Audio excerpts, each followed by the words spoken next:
Hey, what's up, fellas? What's good, YouTube family? So, today we're gonna hit on a good one. It's called Why Being Super Fat Affects You More Than You Could Ever Realize.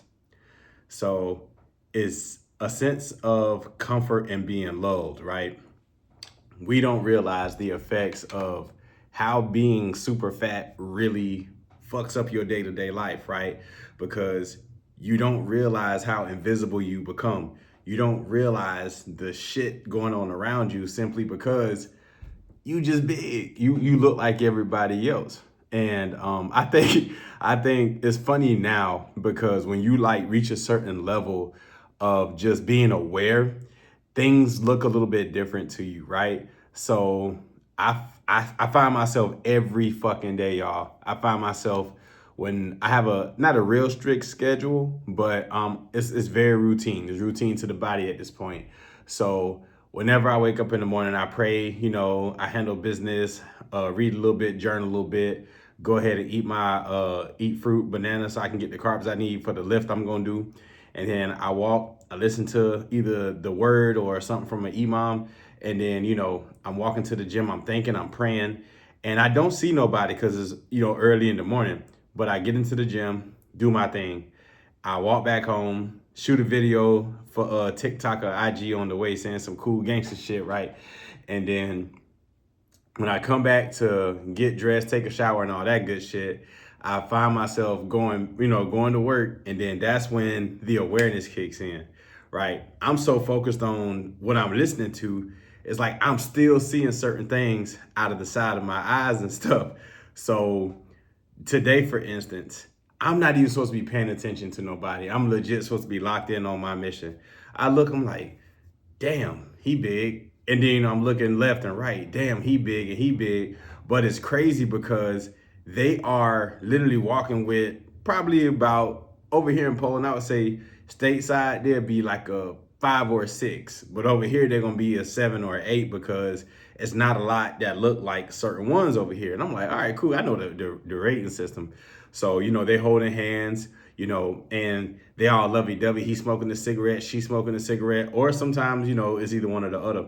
But I see that, and it's always funny, whenever the girl walking by, she'll look at me and she'll make eye contact, and I'll just purposely just, lock eyes until I notice he looks over and then she looks away real quick. And then I'll just look at him because like at this point, my confidence is so high, I'm gonna assert my dominance regardless. Like I'm 6'2" and some change, right? Think a little taller. So, and when I'm wearing certain shoes, I'm even taller, right? And I'm looking at him. It's like most times when I'm looking down, he'll look up and just look away real quick.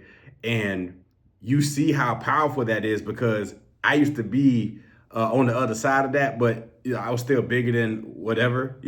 So it's like, but when you walking with your chick and it's a fit guy coming by, and you notice it's like damn, my bitch looking at this dude, and then he wanted to say something, but he didn't. You can tell. So he just kept walking and shit. But I'm saying all that to say I notice these things now because it's just something that picks up. It's almost like a not a choosing signal, but it's a signal from a woman to another man. And it's like I understand she with her guy, but she's gonna look. And I ain't gonna lie, the clothes got a little tighter, and like the jeans fit a lot better. And it's I got a whole different stilo now, right? I walk slower because now I don't really feel like I need to be in a rush. Whatever's gonna happen is gonna happen when I fucking get there. That's my mentality now. So I walk a lot slower than what I used to. I walk, my shoulders back a little bit more, my head higher. So it's just my aura. All that changed whenever you get to a point to where it's like, damn, I don't, what I'm in a rush for. I don't run across the street. I never run across the street. Even when the light is green going red and it's blinking, I still walk slow. And then I look at the person in the car. You command your respect differently when you hit certain levels of adjusting how your body feels. And look, whenever you do the inner work as well, that's the key part. You can't just have the outer because that's not going to necessarily have you aligned. It's going to be like a spiritual misalignment, right? And I still struggle with some of that. I'm not going to lie to you.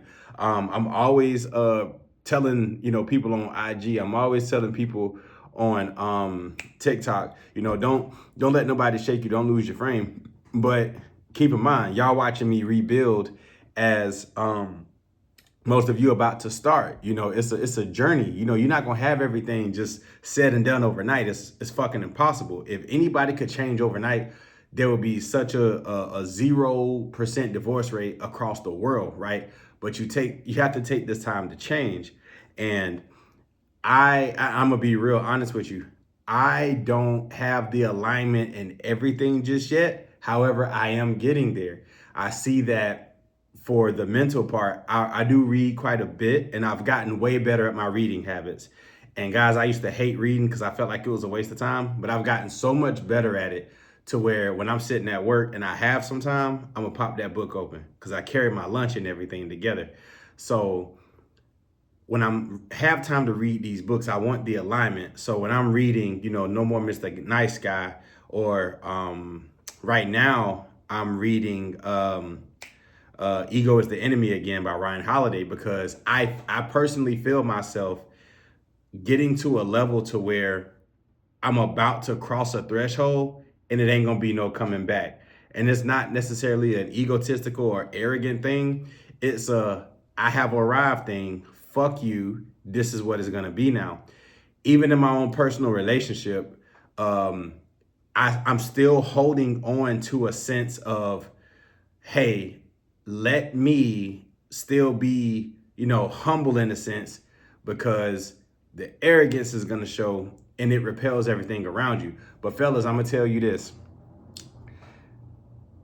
When you are a big guy, you tend to overcompensate. You tend to want to do more because you feel like you have to, right? And I was him, you know, I eat with cars, you know, clothes, shoes, all this shit, right? Watches, well, you know, I'm gonna keep it rolling, but it's like we find that you have to do more to basically fit in because you want to be accepted. And one of my homeboys told me this. My homeboy Brandon Newey, we play golf together back in Dallas, and he one of the coldest southpaws with some sticks you'll ever see. He what Bubba Watson should have been Brandon. That's how good this guy is. But I don't think Brandon remembered. But he told me, he was like, man, whenever big guys get in shape, they're dangerous. I was like, what you mean? He said, because you already know how to be funny. You already aware. But when a big guy actually gets shape and they can still be funny and they can still be aware, it's a whole different ball game. And I was always funny, whether I was big, small, or indifferent. But nowadays, I don't really want to be funny no more, because now I want to be a little more intentional. But he is right. Funny guys, you got to be dangerous with funny guys, because a funny guy make a woman laugh, hee hee ha ha. Next thing you know, you bent over and you're naked. That's just what it is. That's literally the perk of being funny. But when you funny and you in shape and you got your mental right and you got your finances in order and you don't take no bullshit, that is a man walking this earth that can't nobody shake or nobody touch. That's a goal that we all should be aspiring to get, because when you get news that, hey, I don't want to be with you no more, right? You get that news and it shakes you. It shakes your core. And that's because your alignment is not right. It's just not. It's almost like your source is fucked up. You know what I mean? So what I mean by your source is fucked up is when you take a fish out of water, what's the first thing it does? It wiggles, it squirms, it does everything because it's not connected to its source. Vernon Henry taught me that. A great guy that I work out here with, super knowledgeable. And he was right. So he said, as a man, our connection has to be the two things before it's ever resulted to your woman. And that is God and your purpose, because God will never forsake you and your purpose is going to keep you driven. That woman going to come and go. Guys, I hate to say this, but this is the God honest truth. If you want unconditional love from your woman, I'm going to repeat, if you want unconditional love for your woman, marry your fucking mother. She is the only woman who is going to love you without conditions because she gave you birth. In most cases, some of y'all might not be close to your mom, or you may not have your mom, unfortunately, but that's the only woman in this world that's going to love you unconditionally. Every other woman is going to love you with conditions. Straight up, if no ifs, ands, or buts. I was stupid and I believed, oh man, she'll love me forever, whatever. Nah, my guy, it comes with conditions with women today. And you better believe if you are a fat motherfucker, that's gonna be one of them conditions. Because like I said before, no woman want a man that another woman don't. That's like, it's not competition, but it's competition. It's I got something that you want, but I got it, and it is one of those things to where most women will say, oh, I like the dad bods. Yeah, she might like a dad bod on a guy because she can control this motherfucker. And I will tell you this, from experience, guilt spins faster than love. It just do. You know what I mean? I always felt guilty because I'm always at work and I knew I wasn't the best at doing certain things. I was always busy. I was always this, I was always that. So when it comes to, hey, baby, can I have this? Hey, daddy, can I get that? I never said no because I felt guilty for not being present. And it took some real acknowledgement and awareness to say that. And it takes real acknowledgement and awareness to forgive myself for it because I may have slacked in the emotional shit and I may have slacked in, helping around the house or being home on Sundays and not decompressing to go golfing with some people. You know what I mean? Like I was never present because I had to mentally charge myself in order to make it through the week.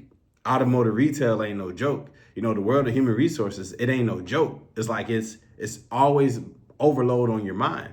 So whenever I want to go do some shit, I didn't take into consideration the people around me and what they needed. And what they needed was their own life, their own time, their own thing. But I, being a high value man, I said, fuck all that. It's about me because I'm the one that have to keep all this shit afloat. So guys, I lulled myself into that life because I was a big guy. My guilt made me spin faster than love. And I know, like I said before, I know it hurts to hear, but guys, it's the truth. If you think your woman won't leave you, you are sadly fucking mistaken. A woman will fuck up her home for her happiness. But a man, we'll leave our happiness out of the door to maintain our home. We're just wired differently. We're programmed differently. And it don't come from a place of bitterness. It don't come from a place of, oh, I'm mad. No, fuck it, actually. Because whenever you find yourself and your purpose through the pain, you realize, oh my God, what have I done? Granted, hindsight is 20/20 and whatnot, but you still found it. You got it, right? And some of the things that I'm going through, I know some of you guys are going through. That's why it's not easy for us men to talk about these things, and especially to your woman, because in most of our cases, most times our women will weaponize the shit. I was watching this show. It had Sterling Brown in it. And it was, I ain't watched the show. It's just a clip on TikTok. And he was asking his old lady, when were you going to tell me? Why didn't you tell me? She said, when was I going to have time to tell you? In between one of your panic attacks? And then she's like, oh my God, I'm sorry. That hit me deep because that's why it's hard for men to open up to their women, because they weaponize it and they use it against you later. Not all women are like this, but some of them are, right? And whenever you are a big guy, you can't take a lot of this shit because, for one, let's break it down. When you're over 20-25% body fat, you basically become a fucking woman. Let me tell you why. Your estrogen levels go higher and higher to where they're going to supersede or match your testosterone levels as a man. That is actually a pretty good fact. I didn't realize that until I was listening to one of the many coaches that I have, and he spoke about it. He was like, babe, you basically become a bitch. I was like, damn, that's kind of fucked up for you to say. He's like, no, think about it. Whenever your testosterone goes lower and your estrogen gets higher, you're more emotionally charged. You're not thinking logically. Every little thing is going to tick you off. One day you good, the next day you not. One day you happy with yourself, the next day you not. He's like, that's female behavior. He's like, that's not what men do.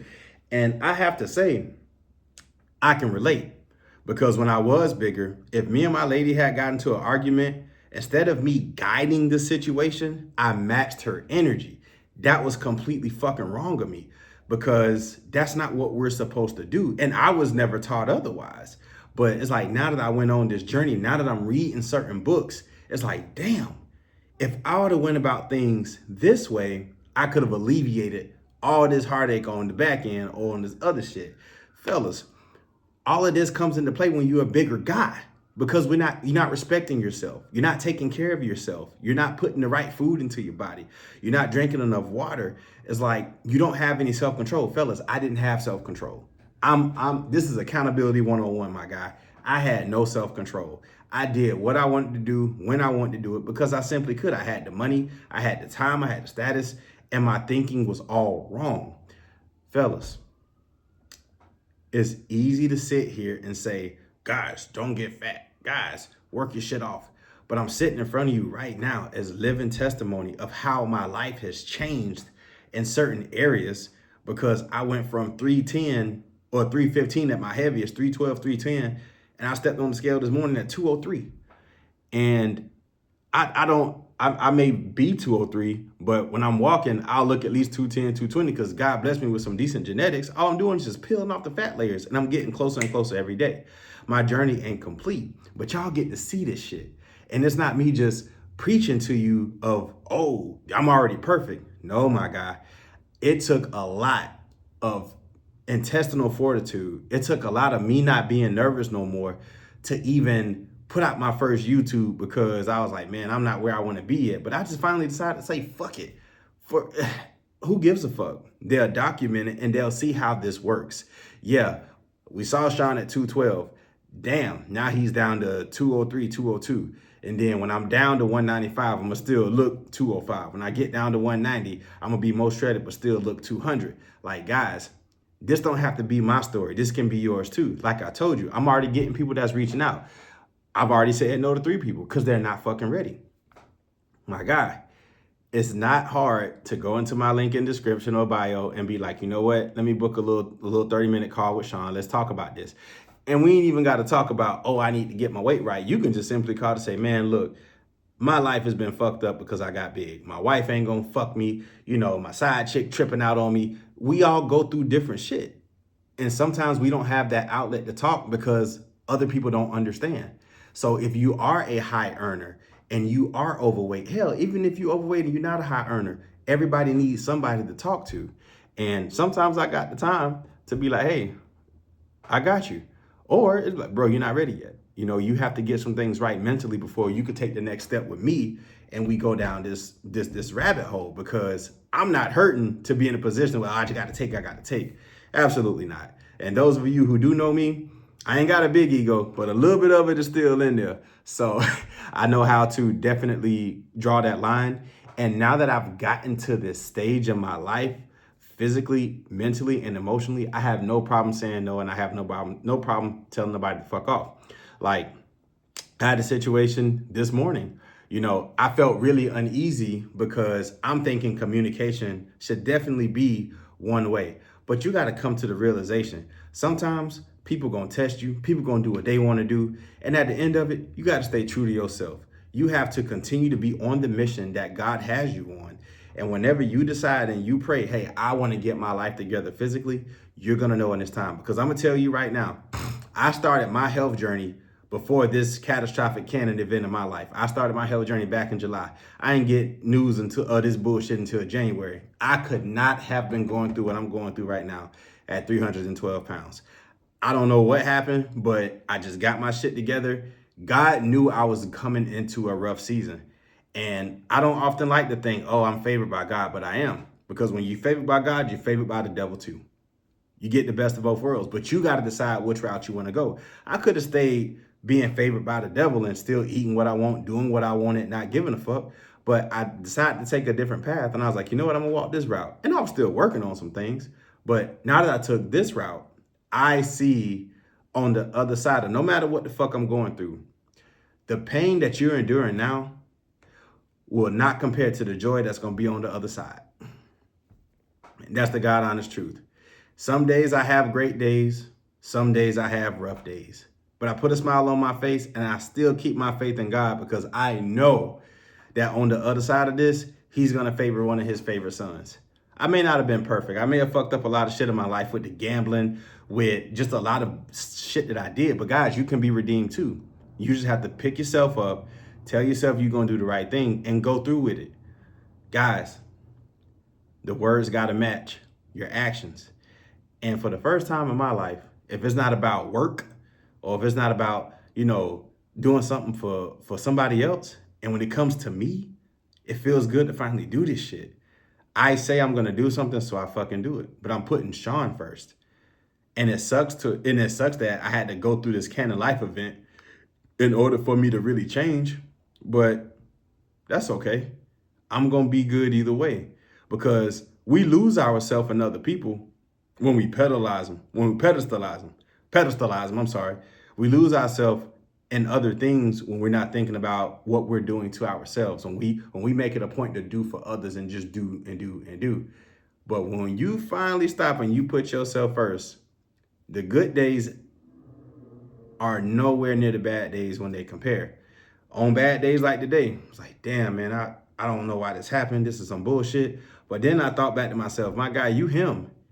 At the end of everything, when it's said and done, you are him.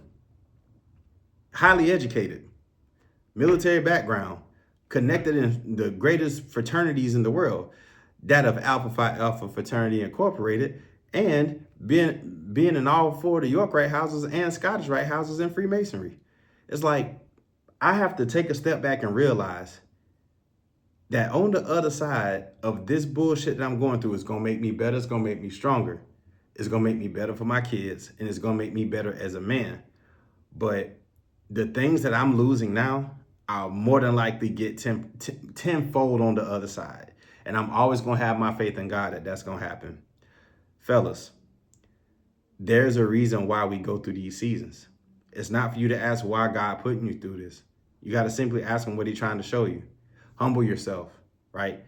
It took a lot for somebody like me to humble myself when I was the one out here doing stupid shit and made things my God instead of having my one true God and my purpose. But that's all in alignment now. I'm not going to be an asshole to the people who I feel doing me dirty, but at the same time, lines have been drawn now. And because I am who I am now, I feel the way I feel now, I look the way I look now, I got this confidence. It's going to be Sean first and fuck you. That's just the way it is. I love you. I got love for you. I can't help you move that couch this weekend because I got something to do for me. Nah, I can't come pick you up right now, bro. I got to do something for me. No, I'm not going to give you that. I probably should, but I'm not going to give you that because that shit don't benefit me. Got to put yourself first, guys. And when you put yourself first and you put God overarching that, you will become a bad motherfucker. And with that being said, follow that path that you know is going to be right for you. And don't play them fucking away games. I'll holler at you.